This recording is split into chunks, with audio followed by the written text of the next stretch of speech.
இங்கே சிறப்பாக எழுச்சியாக நடைபெற்றுக் கொண்டிருக்கின்ற தேர்தல் பிரச்சார கூட்டத்திலே கலந்து கொண்டு சிறப்பித்துக் கொண்டிருக்கின்ற முன்னாள் அமைச்சர், சட்டப்பேரவை உறுப்பினர், மாவட்ட கழக செயலாளர் அறிவிச்சவர் திரு KP அன்பழகன் அவர்களே, நிகழ்ச்சியிலே பங்கு பெற்றிருக்கின்ற முன்னாள் சட்டப்பேரவை உறுப்பினர்களே, கழகத்துடைய நிர்வாகிகளே, கழகத்திலே பல்வேறு பொறுப்புகளை வைக்கின்ற நிர்வாகிகளே, நம்முடைய கூட்டணியில் அங்கு வைக்கின்ற கட்சியுடைய தலைவர்களே, நிர்வாகிகளே, தொண்டர்களே, வாரியது சிறப்பித்துக் கொண்டிருக்கின்ற பெரியோர்களே, தாய்மார்களே, விவசாயிகளே, விவசாய தோழர்களே, வாக்காளர் பெருமக்களே, பத்திரிகையாளர் ஊடகங்களே, அத்தனை பேருக்கும் என்னுடைய மக்கள் நன்றி கலந்த வணக்கம்.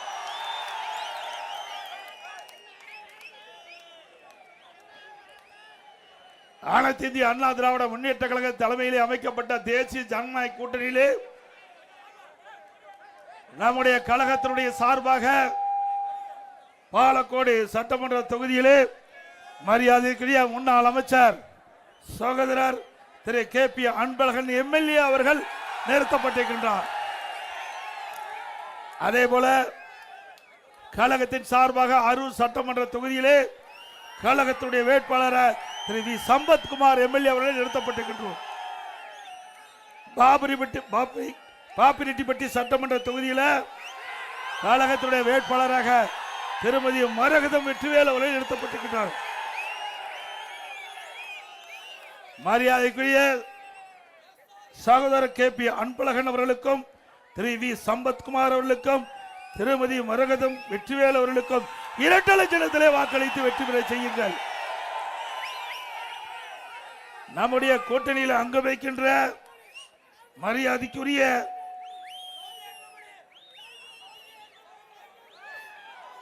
பாட்டாளி மக்கள் கட்சி சார்பாக போட்டியிடுகின்ற நாடாளுமன்ற உறுப்பினர் முன்னாள் மத்திய அமைச்சர் அன்புமணி ராமதாஸ் அவருடைய மனைவி தருமபுரி சட்டமன்ற தொகுதியிலே போட்டியிடுகிறார் முனைவர் சௌமியா அன்புமணி அவர்கள். எண்ணாகரம் சட்டமன்ற தொகுதியிலே மரியாதைக்குரிய திரு அன்புமணி ராமதாஸ் அவருடைய ஆசி பெற்ற வேட்பாளர் திரு பாடி செல்வம் அவர்கள் போட்டியிடுகிறார். மரியாதைக்குரிய முனைவர் சௌமியா அன்புமணி அவர்களுக்கும் திரு பாடி செல்வம் அவர்களுக்கும் மாம்பழ சின்னத்திலே வாக்களியுங்கள். இன்றைய தினம் மரியாதைக்குரிய திரு KP அன்பழகன் அவர்கள் இந்த மாவட்டத்திலே மாவட்ட கழக செயலாளராக இருந்து அம்மா அமைச்சரவையிலே அமைச்சராக இருந்து அம்மா மறைவுக்கு பிறகு என்னுடைய அமைச்சராக இருந்து இந்த மாவட்டத்திற்கு பல்வேறு திட்டங்களை கொண்டு வந்து நிறைவேற்றி பல கல்லூரிகளை கொடுத்து இந்த மாவட்டம் வளர்ச்சி பெறுவதற்கு துணை நின்றவர் அறிவிச்சார் அன்புமணி அன்பழகன் அவர்கள். அதே போல திரு V சம்பத்குமார் MLA அவர்கள் சட்டமன்றத்திலே அந்த அரூர் சட்டமன்ற தொகுதியில் இருக்கின்ற மக்களுக்கு தேவையான திட்டங்கள் கொண்டு வருவதற்கு சட்டமன்றத்திலே கருத்துக்களை சொல்லி அந்த தொகுதி மக்களுக்கு தான் கொடுக்கப்பட்ட வாக்குறுதியை நிறைவேற்றுவதற்காக பாடுபட்டவர். திருமதி மரகதம் வெற்றிவேல் ஏற்கனவே இயக்கத்திலே பேரவை செயலாளர் இருக்கிறார். அவருடைய மனைவி திருமதி மரகதம் வெற்றிவேல் அவர்கள். அதே போல மரியாதைக்குரிய முன்னாள் மத்திய அமைச்சர் அன்புமணி ராமதாஸ் அவருடைய மனைவி முனைவர் சௌமியா அன்புமணி அவர்கள் தமிழகம் முழுவதும் சுழன்று வந்து பெண்களை சந்தித்து பெண்களுக்கு ஏற்படுகின்ற கொடுமைகளை எடுத்து வைத்து அதை தீர்ப்பதற்கு பாடுபடுகின்றவர் முனைவர் சௌமியா அன்புமணி அவர்கள். அதே போல திரு பாடி செல்வம் அவர்கள் பாட்டாளி மக்கள் கட்சியிலே தன்னுடைய பணியை துவங்கி மிக சிறப்பாக செயல்பட்டு மக்கள் பணி ஆற்றுவதற்கு அந்த கட்சியின் சார்பாக நிறுத்தப்பட்டிருக்கின்றார். அதிமுக வேட்பாளருக்கு இரட்டை சின்னத்திலே வாக்களித்து வெற்றி பெற செய்யுங்கள். பாட்டாளி மக்கள் கட்சியின் சார்பாக போட்டியிடுவதற்கு மாம்பழ சின்னத்திலே வாக்களியுங்கள். இன்றைய தினம் தருமபுரி என்ன அதிமுக கோட்டை. அண்ணா திமுகவும் பாட்டாளி மக்கள் கட்சியும் 2021ஆம் ஆண்டு தேர்தலை இணைந்து போட்டியிட்டு 100% வெற்றி பெற்ற மாவட்டம் தருமபுரி மாவட்டம். ஸ்டாலின் அவர்கள் தமிழகத்துடைய முதலமைச்சராக இருக்கலாம், ஆனா தருமபுரிக்கு அண்ணா திமுகவும் பாட்டாளி மக்கள் கட்சி தான் ஆண்டது. 2021 மிகப்பெரிய வெற்றியை தந்திருக்கின்றீர்கள் இந்த மாவட்ட மக்கள்.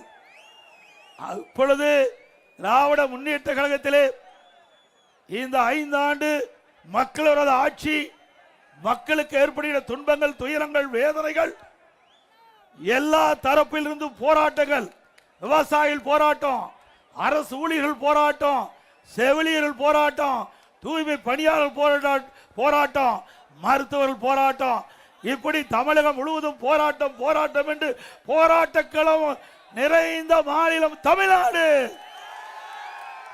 இந்த நேரத்தில் தேர்தல் வந்திருக்குது. இந்த தேர்தலில் 100% அண்ணா திமுக பாட்டாளி மக்கள் கட்சி வேட்பாளர் வெற்றி பெறுவார்கள். வெற்றி பெற செய்வீர்களா? திமுக அதனுடைய கூட்டணி டெப்பா செலுக்கின்ற அளவுக்கு செய்வீர்களா? இன்றைக்கு திரு ஸ்டாலின் அவர்கள் ஈரோட்டில் இன்னைக்கு பேசியிருக்கிறார். விந்தையா இருக்குது, ஆச்சரியமா இருக்குது. இன்றைக்கு தமிழ்நாட்டில் பெண்கள் அதிகமாக வேலைக்கு போயிட்டு இருக்காங்களாம், கண்டுபிடிச்சிட்டார். இது ஏற்கனவே தமிழகத்தில் அதிகமாக பெண்கள் வேலை பார்த்துட்டு இருக்காங்க. ஆனா பெண்களுக்கு பாதுகாப்பு இல்லாத ஒரு சூழ்நிலை இந்த ஆட்சியில் தான் நடக்குது. உண்மைதானே? ஆனா ஸ்டாலின் சொல்றாரு, எடப்பாடி பழனிசாமி வேண்டும் என்ற திட்டமிட்டு அவருடைய நல்ல ஆட்சி பொறுத்து கொள்ள முடியாம பெண்களுக்கு பாலியல் சீண்டல் அதிகமாக இருப்பதாக குறை சொல்லுகிறார். திரு ஸ்டாலின் அவர்களே, நாங்கள் குறை சொல்லல, உங்களுடைய புள்ளி விவரம் குறை சொல்லுது. இன்றைக்கு அந்த புழுகு, ஆகாச புழுகு பேசுற ஸ்டாலின், தமிழக அரசின் உங்களுடைய ஆட்சியினுடைய புள்ளி விவரப்படி பெண்களுக்கு பாலியல் துன்புறுத்தும் வழக்குகள் 26,651. நாங்க சொல்லல, ஸ்டாலின் தலைமையில் இருக்கின்ற திராவிட முன்னேற்ற கழக அரசு புள்ளி விவரப்படி 26,651 பேர் இந்த பாலியல் துன்பத்திற்கு ஆளாயிருக்கிறாங்க. இதுல போக்சோ வழக்கு 18,000 வழக்குகள் பதிவு செய்யப்பட்டதாக உங்களுடைய அரசாங்கத்துடைய புள்ளி விவரம் தெரிவிக்கின்றது.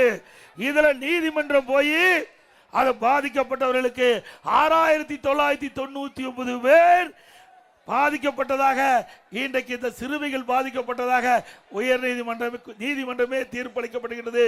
இதே உங்களுடைய சமூகத்துறை அமைச்சர் தூத்துக்குடியில் பேசுகின்ற பொழுது அவர் குறிப்பிடுகிறார், 6,999 போக்சோ வழக்குகள் பதிவு செய்யப்பட்டுள்ளதாகவும் அதற்கு 84 கோடி நிவாரணம் அளிக்கப்பட்டதாகவும் உங்களுடைய சமூகத்துறை அமைச்சர் தெரிவித்திருக்கின்றார்.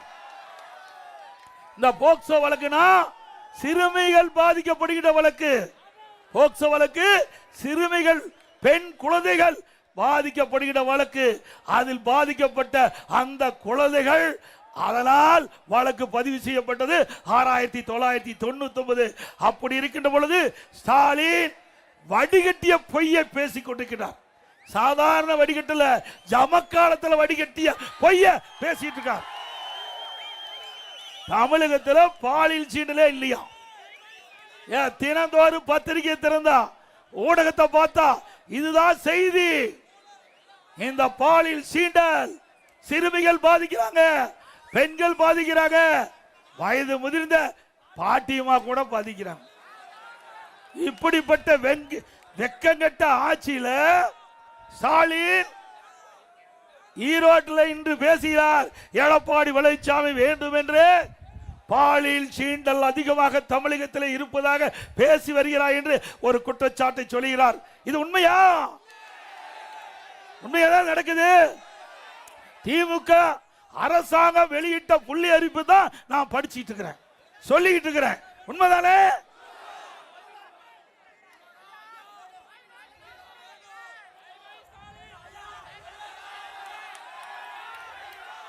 இன்னைக்கு நாம இதை சொன்னா பொள்ளாச்சி பாலியல் சீண்டல். திரு ஸ்டாலின் அவர்களே, பொள்ளாச்சியில் நடைபெற்ற சம்பவங்கள் உடனடியாக நியாயமாக விசாரணை நடைபெற வேண்டும் என்பதற்கு சிபிஐக்கு உத்தரவிட்ட அரசாங்கம் அதிமுக அரசாங்கம். உங்க அரசாங்கத்தை போல கேடுகட்ட அரசாங்கம் இல்ல. இன்னைக்கு அண்ணா நகரில் சிறுமி பாதிக்கப்பட்டு நீதிமன்றத்தில் சிபிஐ வழக்கு பதிவு செய்ய வேண்டும் என்று விசாரணை மேற்கொள்ள வேண்டும் தீர்ப்பளிக்கப்பட்டது. அதை எதிர்த்து இன்றைக்கு உச்சநீதிமன்றத்தை நாடிய அரசாங்கம் திமுக அரசாங்கம். யாரை காப்பாற்றுவதற்காக நீங்க உச்சநீதிமன்றம் போனீங்க? இன்றைக்கு உயர்நீதிமன்றம் ஒரு தீர்ப்பை அளித்த பிறகு அந்த தீர்ப்பின் அடிப்படையில் சிபிஐ விசாரணை மேற்கொண்டா உண்மை குற்றவாளிகளை கண்டுபிடித்து வருவார்கள். இன்றைக்கு அந்த சிறுமி பாலியல் சீண்டலுக்கு உட்படுத்தப்பட்ட குற்றவாளியை காப்பாற்றுகிற அரசு தேவையா? அதே போல அண்ணா பல்கலைக்கழகத்தில் மாணவிக்கு பாலியல் சீண்டல், யார் அந்த சார்? யார்? அண்ணா திமுக ஆட்சிக்கு உடனே யார் அந்த சார் கண்டுபிடிக்கப்படுவார், சட்டத்தை முன் நிறுத்தப்படுவார், தண்டனை பெற்று தரப்படும். அதே போல இன்றைக்கு பெண் காவல் அதிகாரி ஏடிஜிபி அவர் உதவி காவல் ஆய்வாளர் அந்த தேர்வு நடைபெற்றது. அதில் முறைகேடு நடைபெற்றதாக விசாரணை மேற்கொண்டு வந்தாங்க. அவருடைய அலுவலகத்தில் தீ வைத்து கொளுத்திய அரசாங்கம் பெண்களுக்கு பாதுகாப்பு கொடுக்கின்ற அரசாங்கமா? தூத்துக்குடி மாவட்டத்தில் விளாத்திக்குளத்தில் ஒரு வாரத்திற்கு முன்பு ஒரு மாணவி பாலியல் சீண்டல் பாதிக்கப்பட்டாங்க. உடனே அந்த மாணவி காணாமல் போன காரணத்தினாலே பெற்றோர்கள் காவல் நிலையத்திற்கு புகார் கொடுக்க போனாங்க. புகார் எடுக்கல, அவர்களே தேடி பார்த்தாங்க. பிறகு சடலமா அந்த பெண்ணை கண்டுபிடித்தாங்க. அதுக்கு பிறகுதான் காவல்துறை பதிவு செய்து. அப்படிப்பட்ட வெக்கங்கெட்ட அரசு தேவையா? இதெல்லாம் சொன்னா ஸ்டாலினுக்கு கோபம் பொத்துக்கிட்டு வருது.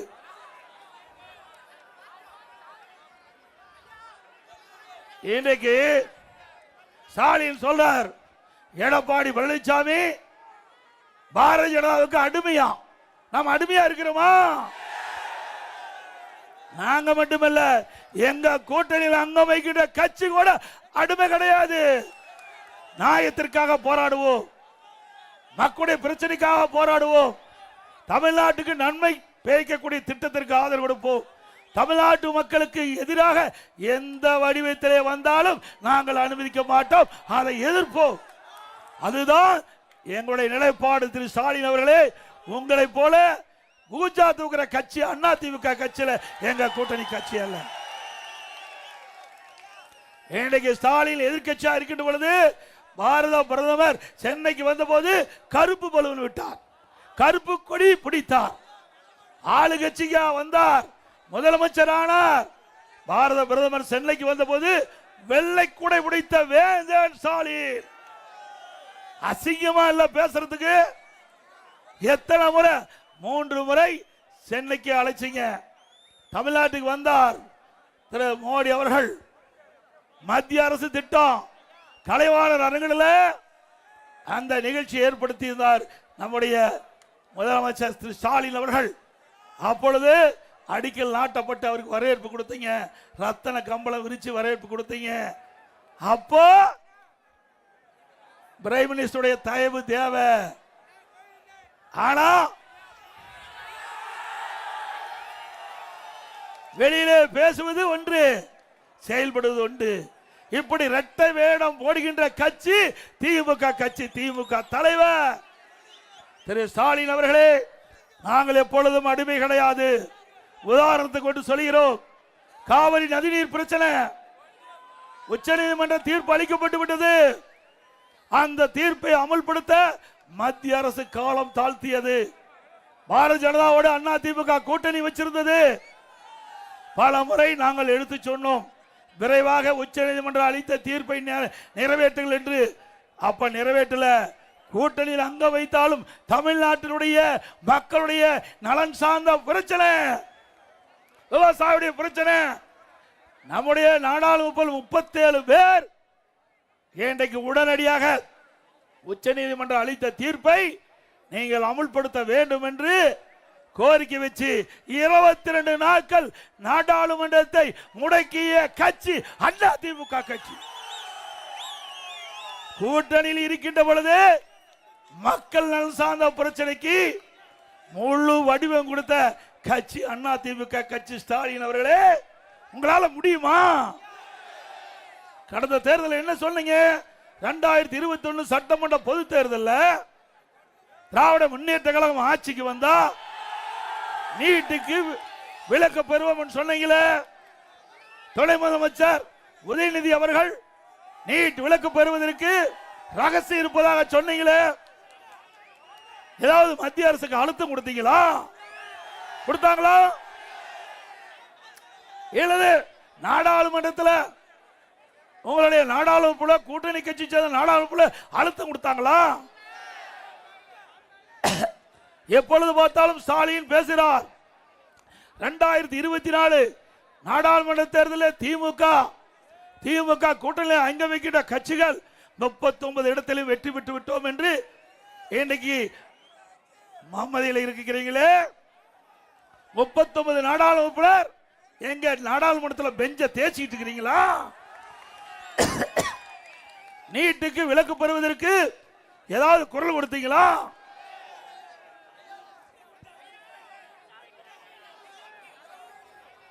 எங்களை போல தமிழ்நாட்டுடைய பிரச்சனையை தீர்ப்பதற்கு நாடாளுமன்றத்தில் குரல் கொடுக்க திராணி உங்களுக்கு இருந்ததா?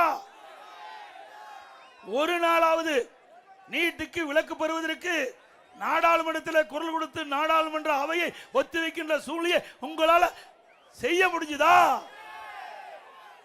ஸ்டாலின் அவர்களே, தில்லு திராணி தெம்பு ஒண்ணும் இல்லாத கட்சி திமுக கட்சி.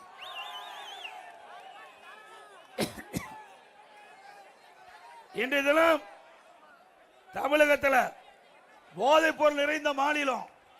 எங்க பார்த்தாலும் கஞ்சா விக்குதுல, விக்குதா இல்லைங்களா? கிராமத்திலிருந்து நகர வரை சந்து பொந்து மூளை முடுக்கு எல்லா இடத்திலையும் கஞ்சா விற்பனை அமோகமா நடக்குது. திமுக ஆட்சிக்கு வந்த உடனே ஒரே ஆண்டில் தமிழகத்தில் கஞ்சா புழக்க அதிகரித்து விட்டது. சட்டமன்றத்தில் பிரதான எதிர்கட்சி என்ற முறையில் முதலமைச்சருடைய கவனத்திற்கு கொண்டு வந்தேன்.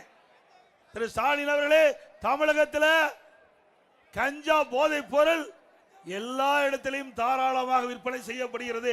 அதை தடுத்து நிறுத்துங்கள் என்று பல முறை சொன்னோம். தொலைக்காட்சியின் வாயிலாக பேட்டி கொடுத்தோம், பத்திரிகையின் வாயிலாக அறிக்கை கொடுத்தோம். ஒண்ணுமே நடக்கல. இந்த போதை ஆசாமியால், கஞ்சா போதை ஆசாமியால் தமிழகத்தில் அன்றாடம் கொலை, கொள்ளை, திருட்டு, வழிப்பறிவு, பாலியல் வன்கொடுமை நடக்காத நாளே இல்லை. நடக்குதில்ல? அதை சொன்னா இன்றைக்கு ஈரோட்டில் தேவையில்லாத பதில முதலமைச்சர் பதிவு வைக்கிறார். திரு ஸ்டாலின் அவர்களே, உங்களுக்கு மனசாட்சி இருந்தால் உங்களுடைய புள்ளி விவரத்தின்படி நீங்கள் அதை எடுத்து படித்து பாருங்கள். நாங்கள் சொல்வது சரியா தவறா என்று முறை சிந்தித்து பேசுங்கள். புள்ளி விவரத்தோடு நாங்கள் பேசிட்டு இருக்கிறோம். ஆக இதற்கு அடிப்படை காரணமே இந்த போதை ஆசாமியால் கஞ்சா பயன்படுத்துகின்றவர்கள், நம்முடைய இளைஞர்கள், மாணவர்கள் இந்த கஞ்சா பயன்படுத்தி சீரழியக்கூடிய நிலை இந்த ஆட்சியிலே பார்க்கப்படுகிறது. நாம் பெற்ற பிள்ளைகள் நம் கண் முன்னே அழிகின்ற நிலை இந்த ஆட்சியிலே பார்க்கிறோம். இப்படிப்பட்ட கொடுமையான ஆட்சி தேவையா?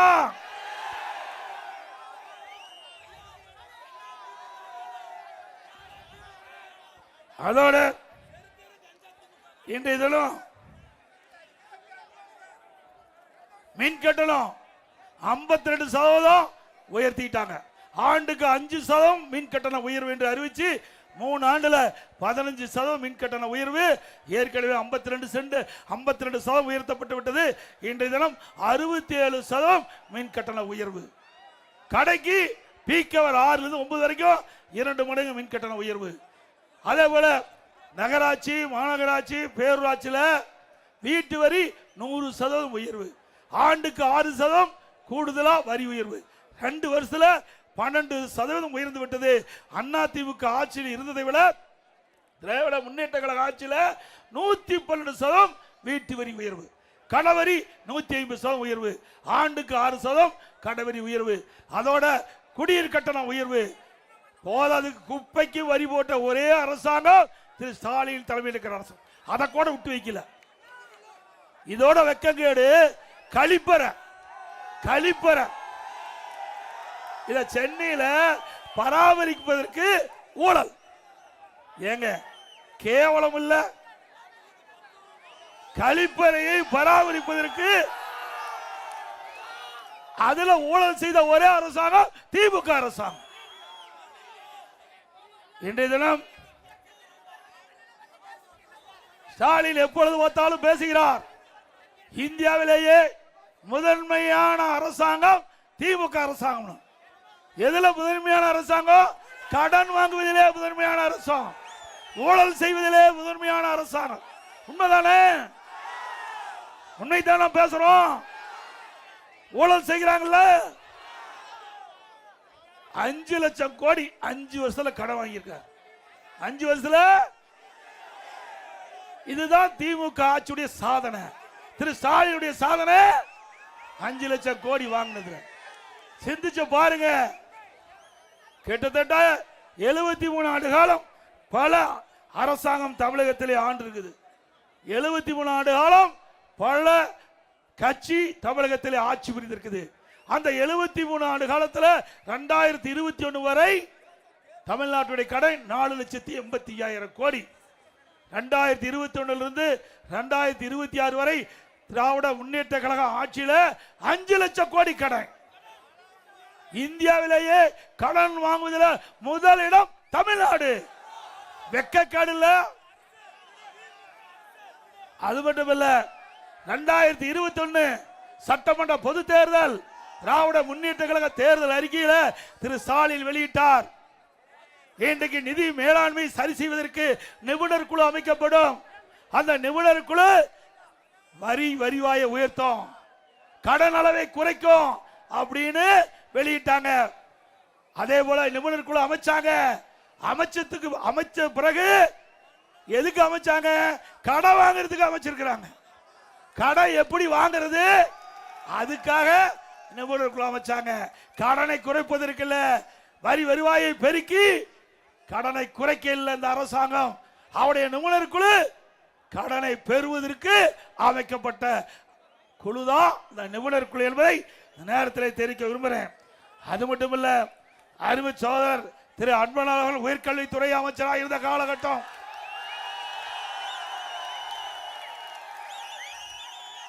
இந்தியாவிலேயே உயர்கல்வி படிப்பதிலே முதல் மாநிலம் தமிழ்நாடு.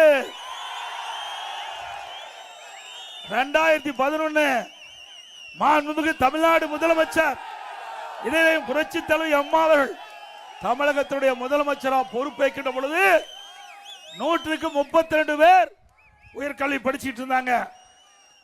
அம்மா கல்வியில புரட்சி மறுமலர்ச்சி ஏற்படுத்தினாங்க.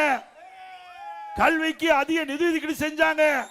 அதனுடைய விளைவு 2019-20 100க்கு 52 பேர் உயர்கல்வி படிக்கக்கூடிய நிலையை எட்டியது. மத்திய அரசுடைய இலக்கு 2030 அடைய வேண்டிய உயர்கல்வி இலக்கை 2019-20 அடைஞ்சு இன்றைக்கு இந்தியாவுக்கு உயர்கல்வி படிப்பதிலே முதல் மாநிலம் என்ற பெயரை பெற்றது அதிமுக அரசாங்கம். அதிமுக ஆட்சியில் ஒரே ஆண்டில் 11 அரசு மருத்துவக் கல்லூரி மருத்துவமனை கொண்டு வந்து சாதனை படிச்சோம். அம்மா இருக்கின்ற பொழுது 6 மருத்துவக் கல்லூரி மருத்துவமனை. 2011 2021 வரைக்கும் ஸ்டாலின் நேற்று தினம் பேசுகிறார்.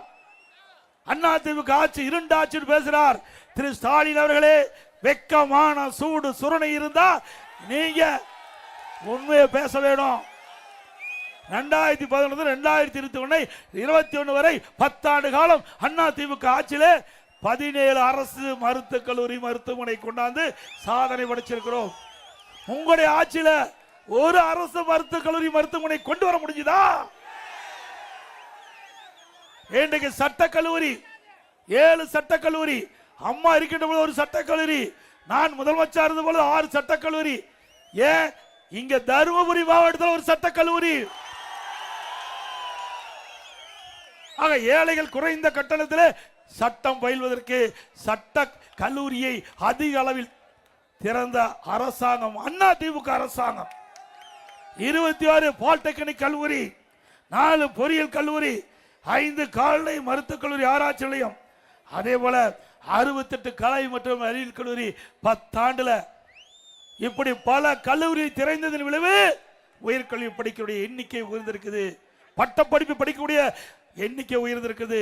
சாதாரண ஏழை குடும்பத்தில் பிறந்த மாணவ மாணவி குறைந்த கட்டணத்திலே பட்டப்படிப்பு படிக்கக்கூடிய சூழ்நிலையை உருவாக்கி தந்த அரசாங்கம் அண்ணா திமுக அரசாங்கம். இப்படி ஏதாவது ஒரு திட்டமாவது உங்களுடைய ஆட்சியிலே நிறைவேற்ற முடிஞ்சுதா? முடிஞ்சுதா?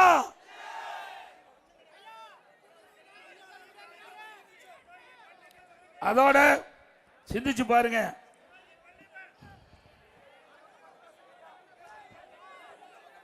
திரு ஸ்டாலின் குறிப்பிட்டார் 2021 சட்டமன்ற பொதுத் தேர்தலில் திராவிட முன்னேற்ற கழகம் ஆட்சிக்கு வந்தவுடனே அரசு சார்பா 3 லட்சம் காலி பணியிடங்கள் காலியா இருப்பதாகும், 3 லட்சம் பணியிடங்கள் காலியாக இருப்பதாகும், 2 லட்சம் அரசு சார்ந்த பணியிடங்கள் காலியா இருப்பது அந்த தேர்தல் அறிக்கையில் குறிப்பிட்டீங்க.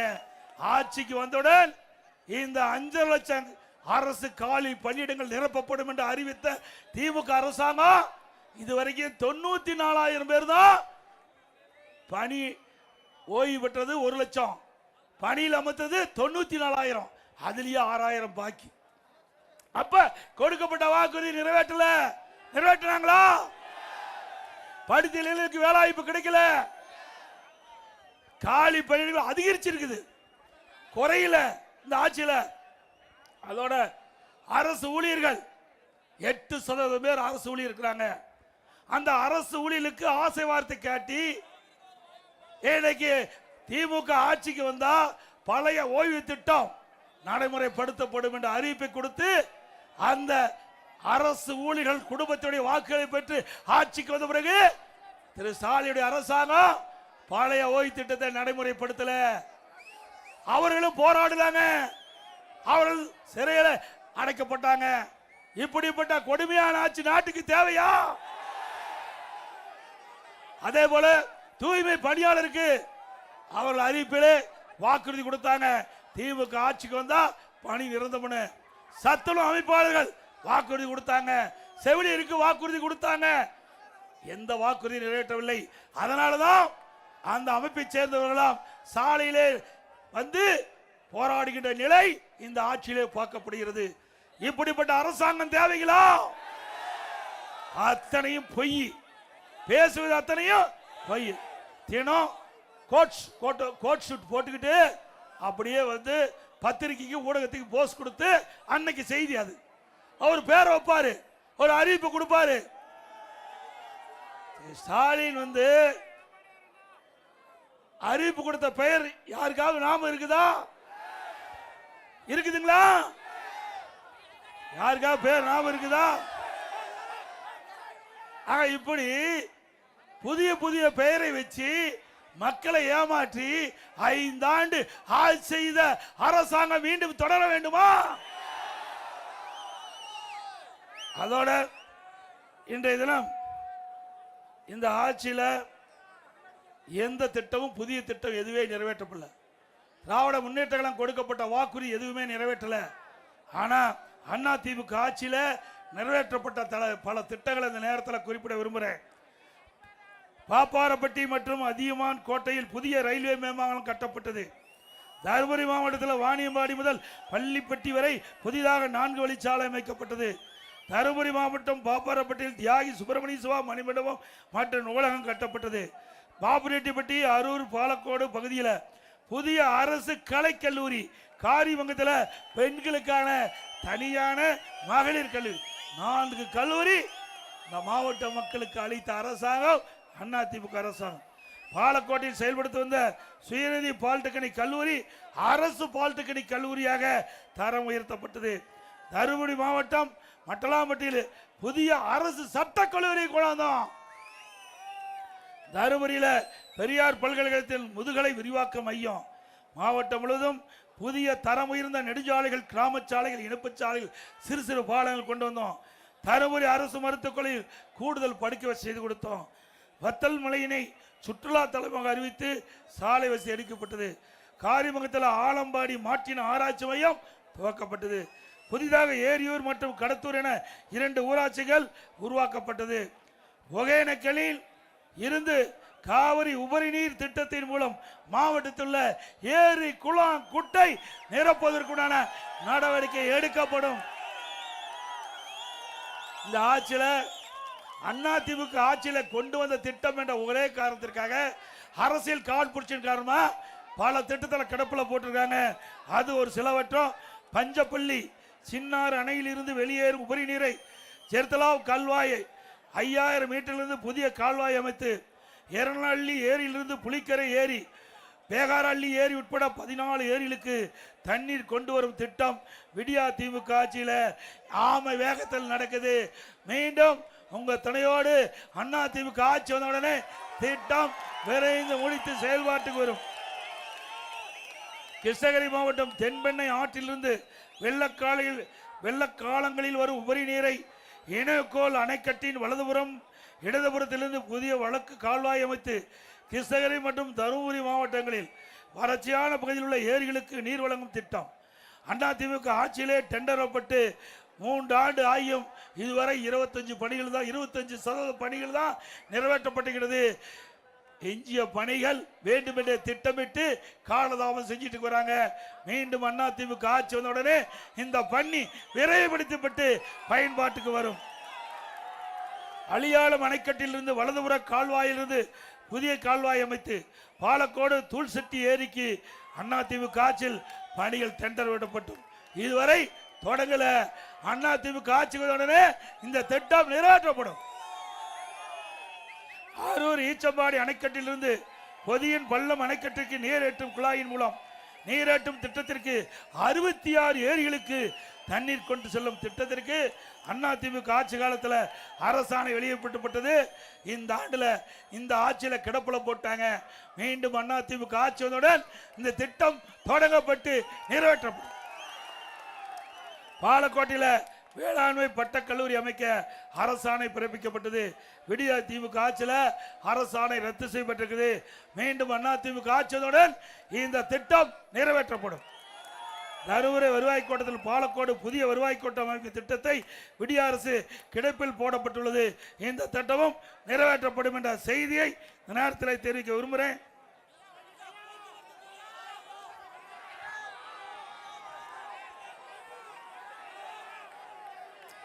இதே போல அதிமுக ஆட்சி மலர்ந்தவுடனே அதிமுக சார்பா பல அறிவிப்புகள் வெளியிட்டோம். முக்கியமான அறிவிப்புகள் சிலவற்றை இந்த தேர்தல் பிரச்சார கூட்டத்தின் வாயிலாக தெரிவிக்கிறேன். இன்னைக்கு விடியா திமுக ஆட்சியில் விலைவாசி உயர்ந்து விட்டது, வரிகள் உயர்த்தப்பட்டு விட்டது. இதனால் பொதுமக்கள் பாதிக்கிறாங்க. அந்த பாதிப்பிலிருந்து விடுவிக்க ஒவ்வொரு குடும்ப அட்டைதாருக்கும் 10,000 ரூபாய் உதவித்தொகை வழங்கப்படும். தற்போது குடும்ப தலைவிக்கு 1000 ரூபாய் கொடுக்கிறாங்க. அது 2000 ரூபாயை உயர்த்தி வழங்கப்படும். எல்லா குடும்ப அட்டைக்கும் ஃப்ரிட்ஜ் விலை இல்லாம வழங்கப்படும்.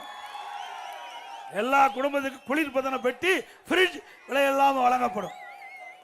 வேலைக்கு செல்லும் பெண்களுக்கு, நம்முடைய சகோதரிகளுக்கு அம்மா இருசக்கர வாகனம் 5 லட்சம் பேருக்கு வழங்கப்படும்.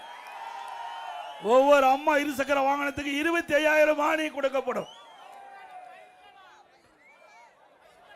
எல்லா குடும்பத்திற்கும் வாடகைக்கு 3 கேஸ் சிலிண்டர் விலை இல்லாமல் வழங்கப்படும்.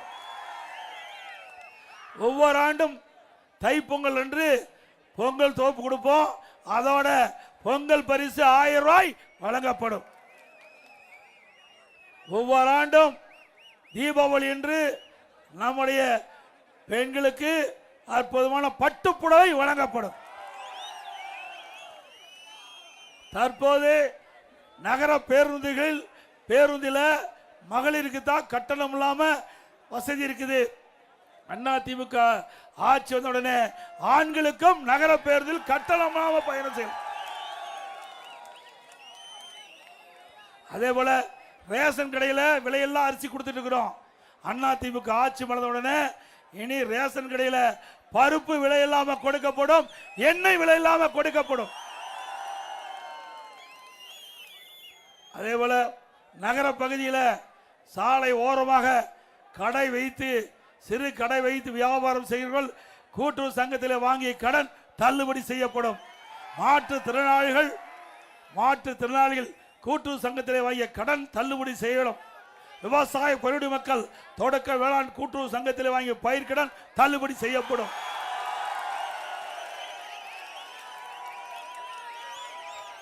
நம்முடைய படித்த பட்டம் பெற்ற இளைஞர்களுக்கு வேலை வாய்ப்பில் பதிவு செய்து பணி கிடைக்காமல் இருக்கின்ற பட்டப்படி படித்த இளைஞர்களுக்கு மாதந்தோறும் 2000 ரூபாய் வழங்கப்படும். +2 வரை படித்தவர்களுக்கு 1000 ரூபாய் வழங்கப்படும். அதுபோல அம்மா இல்ல திட்டம், அந்த திட்டத்தின் மூலமாக கிராமத்தில் இருக்கின்ற ஏழைகள், நகரத்தில் இருக்கின்ற ஏழைகள், வீடு இல்லாதவர்களுக்கு அற்புதமான காங்கிரீட் வீடு கட்டி கொடுக்கப்படும். அதோட பட்டியலின மக்கள் அவர்கள் குடும்பத்தில் இருக்கின்றவர்கள் வயது திருமணமாகி தனி குடித்தனம் போய்கிறவர்களுக்கு அவர்களுக்கு தனியாக இடமாகி அற்புதமான காங்கிரீட் வீடு அந்த மக்களுக்கு கட்டி கொடுக்கப்படும். அதே போல இன்றைக்கு மத்திய அரசாங்கம் அறிவிக்கப்படுகின்றது, எல்லா மாநிலத்திலும் ஜாதி வாரி கணக்கெடுப்பு எடுக்கப்படும் என்ற அறிவிப்பை வெளியிட்டிருக்கிறது. அதை தமிழகத்திலே நடைமுறைப்படுத்தப்படும். ஜாதி வாரி கணக்கெடுப்பு தமிழகத்திலே நடைமுறைப்படுத்தப்படும். அதே போல திராவிட முன்னேற்ற கழகம் 2021 சட்டமன்ற பொதுத் தேர்தலின் போது பல முக்கிய அறிவிப்புகள் இதுவரை நிறைவேற்றப்படல. பெட்ரோல் டீசல் விலை குறைக்கிறாங்க, குறிச்சாங்களா? மாதந்தோறும் கேஸ் சிலிண்டருக்கு மானியம் 100 ரூபாய் கொடுக்கறாங்க, கொடுத்தாங்களா? கல்விகள் ரத்து பண்ணாங்களா?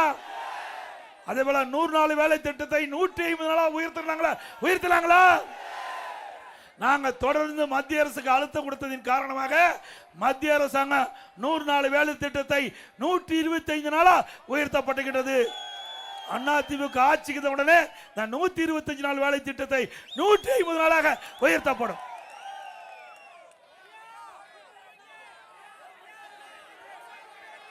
மக்களை காப்போம், தமிழகத்தை மீட்போம். தமிழகத்தை ஸ்டாலின் மாடல் அரசு, ஃபெயிலியர் மாடல் அரசு. Bye bye Stalin. நன்றி, வணக்கம்.